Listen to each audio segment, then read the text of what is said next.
is Leona Clarke. I'm a post-primary school teacher of home economics and science, and I've been teaching 15 years, so I've quite a lot of experience in the industry, and I'm also a mother of 3 young kids, one of whom has quite severe special needs. He has severe intellectual disability and autism and probable ADHD.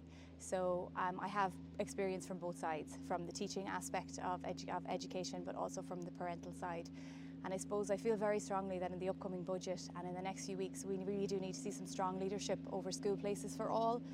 It still seems to be the one acceptable discrimination amongst our society that students with special education needs are excluded from education. We have between 60 and 100 kids in our area now that are sitting at home, and I was that parent last year, and luckily this year I've got a place and my kid is settled into school and he's the happiest he's ever been in his life, and they're absolutely wonderful. But I really feel for those parents who are sitting at home, and we really need some strong leadership on this. We need to see the government come out and, you know, really encourage or even force, I am stretching that word, to force schools to open autism classes for those kids who are sitting at home.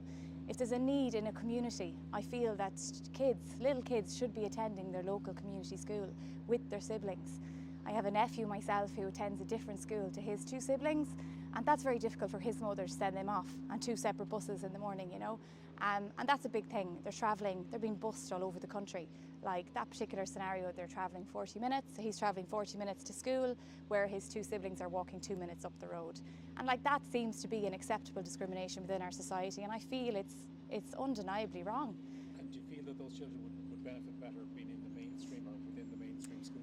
I feel that those, you know, we talk about equality versus equity, and equality really is everyone having their needs met, and if that can be done in the community, it should be done. There are scenarios where it's not possible. So my little boy attends a special school, so obviously, you know, that can't be within every area, that's not feasible, so he does go on a bus for about 30 minutes, and that's fine because his need is met there. But there are so many of our kids in Ireland who their need would be met in their local community school.